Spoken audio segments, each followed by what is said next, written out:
Panalangin sa nakapakong Panginoong Hesukristo. Tunghayan mo akong naninikluhod sa iyong harapan, Jesus na butihin at katamis-namisan.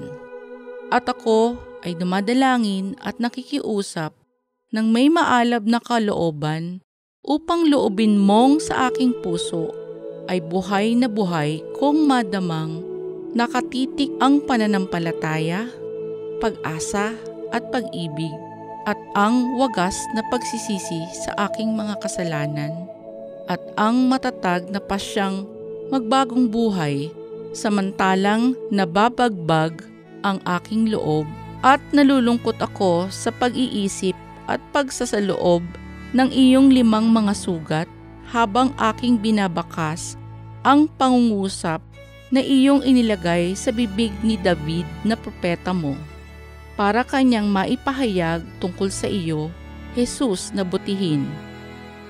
Mga kamay ko at paay pawang binutasan ang buto ng katawang ko, sa masid ay mabibilang.